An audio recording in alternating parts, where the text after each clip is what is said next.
As I promised, we got some special guests here. But before we get to the special guests, let me lay it out for you. So Wells Fargo making a historic investment into West Charlotte yesterday, investing $6 million to support that community. We had a reporter there, Walker Lawson. He was there at the press conference. Let's take you to the story before we get to our guests. Let's take a listen in. Well, leaders gathered here at Biddle Hall on Johnson C. Smith University to announce that this $6 million investment will be used to provide housing access, workforce development, and small business growth. It's a game changer. The Charlotte City Council member Malcolm Graham says this money will change the landscape of West Charlotte. The funds will allow Freedom Communities to create 12 affordable rental units for workforce participants and for Lakeview Neighborhood Alliance to construct 14 accessory dwelling units. Money will also go to the organization CodePath, which will expand computer science courses and career service at JCSU. Some money will also support local business growth. What we're really focused on is that impact on that one family, the family that's going to move into a housing unit, the student that's going to get training in AI to help them on their career path, and that one small business is going to grow into a large employer. And one of the biggest things will be allowing Three Sisters Market to expand a full-service grocery store, the first in almost 30 years. Councilmember Malcolm Graham says it also ties in well with the investments the city is making in West Charlotte already. We're making an investment in terms of the streetcar or the Excelsior's Club or on the corner of Oaklawn and Beatties Ford Road. Workforce housing will come online in the coming months with workforce training happening almost immediately. Reporting in West Charlotte, Walker Lawson, WCNC Charlotte. So I wonder if I get some brownie points for this one, because West Charlotte, man, one of my favorite communities here, man. One of the favorite. I mean, you're talking about character, a lot of character. Our special guests, they got some character. Hey, look, I met the special characters as they were coming in to get situated. I can't wait to ask them some questions. We have Rickey Hall, longtime West Boulevard resident, trusted community leader. Pleasure to meet you, because I feel like I've read so much about you, seeing you everywhere. I mean, I'm gonna have to get your autograph before you leave. Janiqua Jackson. Yes, ma'am. I just wanted to say, yeah, okay. I just want to make sure I get my my manners in order. General manager of Three Sisters Market. How are y'all doing? Amazing. Doing great. See that I saw y'all. I was kind of looking at the story as it was rerunning. Yes. When you look back at yesterday, how was that? What was that like yesterday? I'm gonna let Rickey start, because it's been a long journey. Rickey I'm not Mr. Rogers, but it was a beautiful day in the neighborhood. Oh man, okay. Simply because it shows a strength of the partnership between Wells Fargo and the 1.5 million that they've allocated out of this funding. Shout out to all of the other recipients of the funding. But it moves forward an effort to build the Three Sisters Market in the West Boulevard corridor to meet three specific community needs. One, to meet the food needs of the corridor and food desert. Two, to provide good paying jobs. And three, to build community wealth. It is a great day, and we're excited about this initiative and the funding that we received. One question, one follow-up question to that. Not really a question, but I mean, you've been doing this for years. Yes. To see, granted, more work needs to be done, and more work. Yeah, I'm sure you're not stopping after this. Oh no. But did it feel like this was a culmination of things for you? I mean, I know there's still more work to be done. I'm trying to put it into context in the words, but yeah. Let me just say this. After multiple decades of not having a grocery store in the strategic area of Charlotte, it is great that we have an anchor institutional partner to come alongside of us, who have been with us at the table for the past 10 years. And now we actually get to put forward this initiative. We're not at the starting line there, but we move significantly closer to where we are actually going to make this happen. And I want the residents in the corridor and in the identified market area to know that it is happening. So if I can piggyback a little bit. So West Boulevard Neighborhood Coalition incorporated about 20 years ago, but have been fighting for the last 50 or so years. Rickey Hall, Brenda Campbell, they have been a part of this fight for over 50 years. While just incorporating 20 years ago, West Boulevard Neighborhood Coalition has been fighting for resources on West Boulevard for all of those years. And so this, you asked about a culmination, yes, 100%. Rickey's always very humble because he wants to spread the love, of course, across everyone. But from my perspective, absolutely, 100%. This shows resiliency.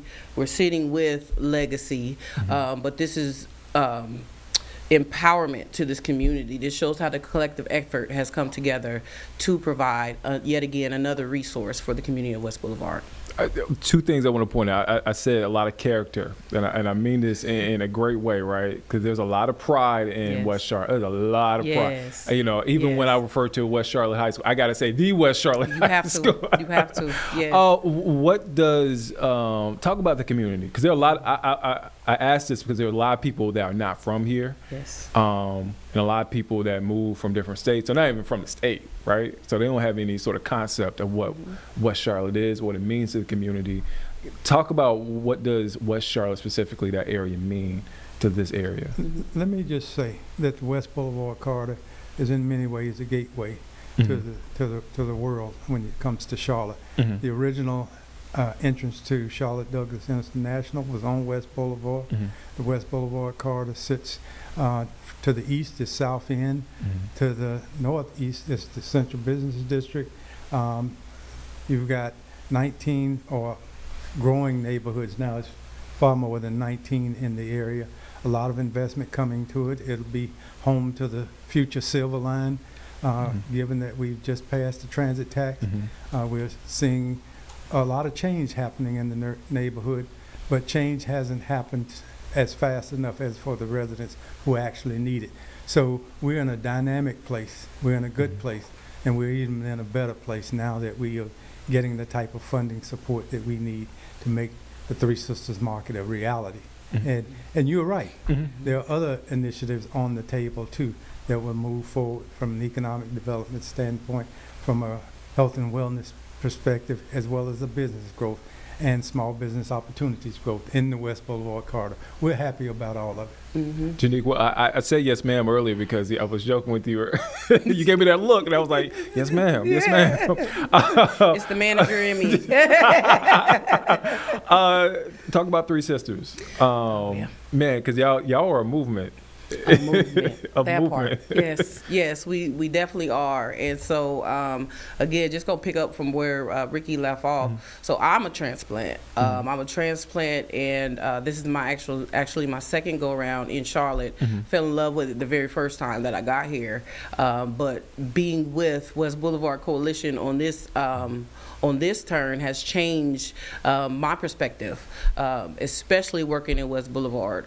So the community there, which you asked about before, when you talk about deep-rooted just love and nurturing, I don't think that can ever be erased. I've been accepted, and you won't hear me separate myself at all because of how they've just wrapped their arms around me. And so when you talk about West Boulevard and its legacy and still the deep connection that is there, that will last forever. Three Sisters Market will help pull that all together. And so Three Sisters Market is a community-owned grocery store, so it's different from any other retailer, any other conventional retailer that is here right now, because this is a store for the community and is driven by the community, but also led by the community. And so we are giving the opportunity and empowering our community to be able to let their voices be heard when it comes to the development, the operations, and how this store will be structured.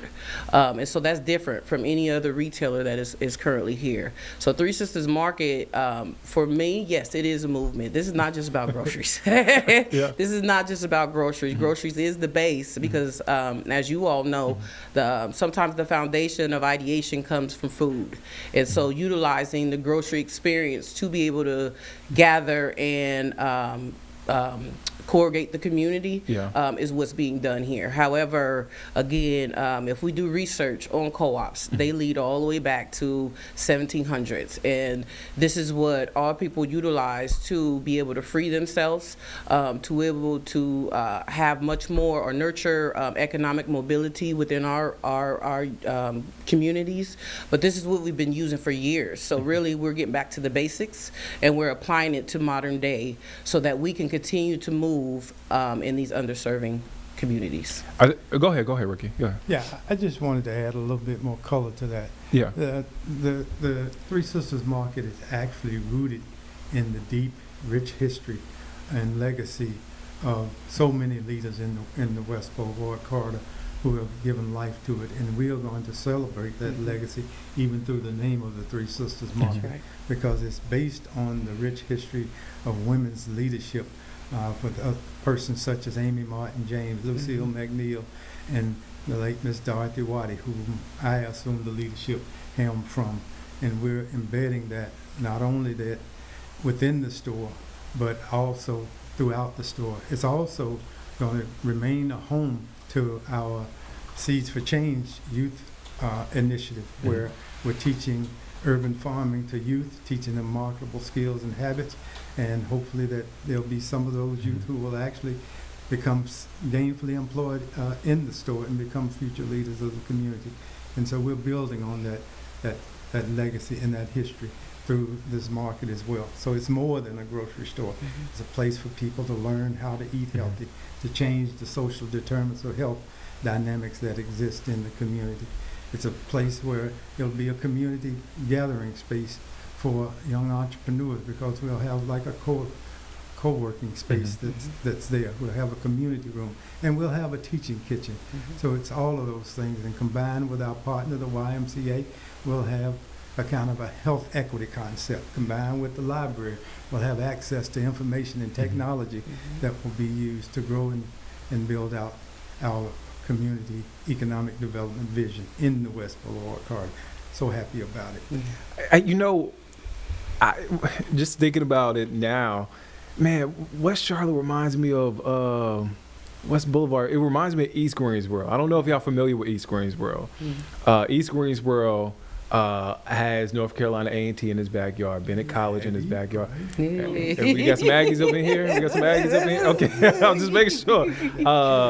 You look at West Charlotte, Johnson C. Smith, East Greensboro just opened a co-op about 10 years ago, 10 years ago? Yes. Yeah. Yes. I don't know if I'm saying stuff you already know, but do. yeah.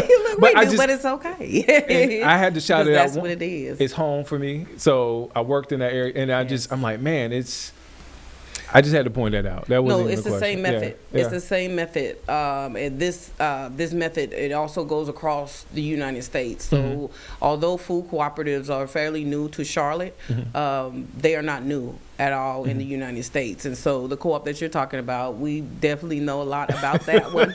And what you're saying is absolutely true. And so that's the ideal. The ideal is, just regular people like us sit together and we're like, hey, where are we accessing our fresh foods? Yeah. How are we getting better?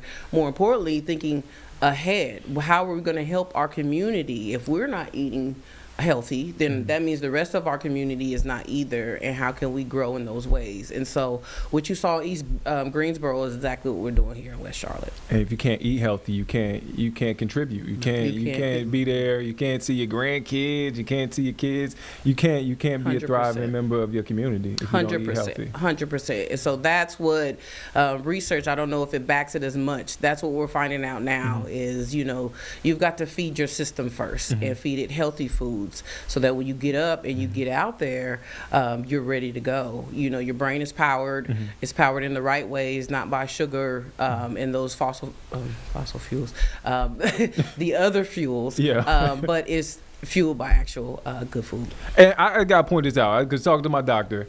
Look, I might have to go on blood pressure medicine at some point, and not because I'm eating McDonald's or Burger King, but that's great. Us as black folk. Yep. We deal with a whole set of health circumstances that our counterparts don't have to deal with. Yes. Or they look, or it's different. Yes. And so it's extremely important for us Yes. to be mindful of what we're putting into our bodies. 100%. And you can come see us at Three Sisters Market. We'll have a whole section there of loose herbs that I can teach you how to do better without going to go see the doctor.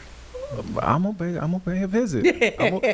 Before I get y'all out of here, y'all been so gracious with your time. Thank y'all for stopping by. I want to ask, how can folks, when they see this interview or they saw what happened yesterday, how can they help out? Especially those folks that just moved into the community and they are intentional about helping our community, right? How can they help out? Yep. So first step is becoming a member owner. So member ownership is what drives the cooperative movement. We are offering member ownership at a one-time $100 fee. We also have a payment plan that is available so that we can meet you where you're at.